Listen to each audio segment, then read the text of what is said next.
Hi guys, welcome back to my channel. Today I have swatches for you from another Throwbacks collection from I Am Custom Color. This collection also consists of 5 polishes that will go live May 18th. So in the description box below, I'll link the I Am Custom Color site. I will link their Instagram page and I'll link my Instagram page where you can see more swatches of everything from this collection. So like I said, we have 5 polishes to look at today, and let's go ahead and get started.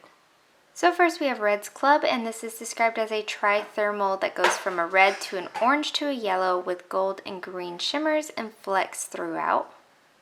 So here's our first coat of Red Club Year 2. This has a good, nice and opaque formula. It's very smooth, easy to work with.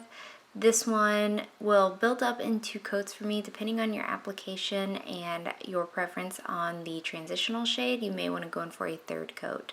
I also wanted to note that for some reason I don't have a video of me showing the transition of this, but it is in my photos. So that is completely opaque in 2 coats for me. Again, you might want to go in for a 3rd. This one does dry fully matte. If you don't like that, you will want a glossy top coat to finish this off, but nothing in here is going to dry textured and nothing in here is going to be difficult to remove, but a little messy. So there is 2 coats. Up next we have Don't Whiz on the Electric Fences, and this is described as a neon green yellow with green flakies and a green shimmer. So here's our first coat of Don't Whiz on the Electric Fence. So this covers pretty well here on this first coat, a little bit patchy and uneven, so I am going to go ahead and build this one up. Formula is good though, again, smooth and easy to apply. I Am Custom Color does typically have a little bit on the thicker side of formulas. I find that they're easier to work with and they stay right where you put them. So this is starting to build up on 2 coats. It's not fully opaque, so I am going to go in for a 3rd coat. This one would also pop a lot more over white, though the white is not necessary to get the neon effect on your nail. The little flakes that are in here do stand out really nicely considering how bright this base color is as well. So that is completely opaque in 3 coats for me. This one you will want top coat for, again, to smooth it out and to make it nice and glossy, and it's not going to be difficult to remove again. So there is 3 coats. Next up we have Tears of a Seacow, and this is described as a yellowy orange with a green shimmer and iridescent flakies. So here's our first coat of Tears of a Scarecow, and this one is much like the last one. It's opaque-ish, it's just a little bit more streaky than anything. Formula is a little bit on the thinner side for this one, surprisingly thin from I Am Custom Color, considering I just said that their formulas are a little bit on the thicker side.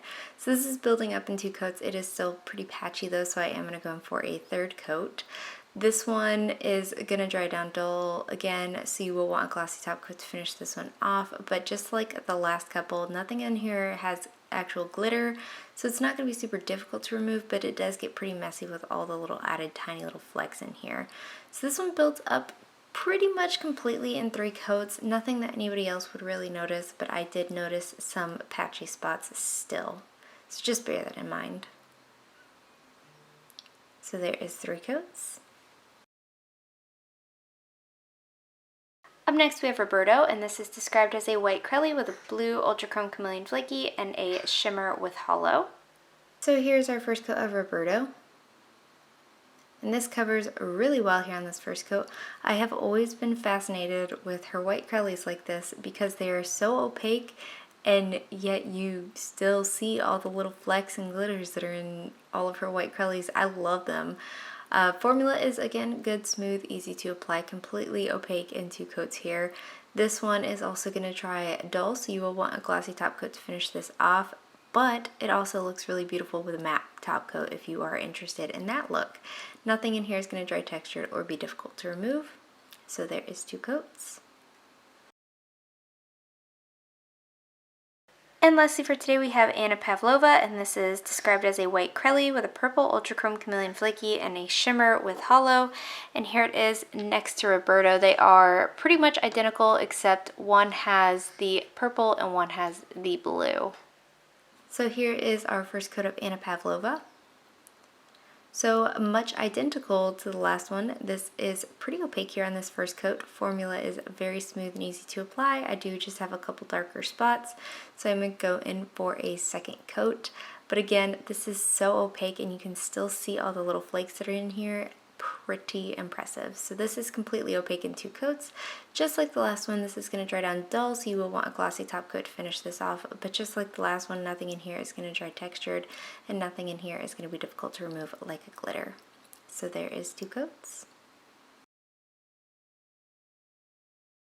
My favorite of the collection is 100% Roberto. This was one of my very first polishes from I A M Custom Color. My very first order from her consisted of Roberto and the Doctor is Sin.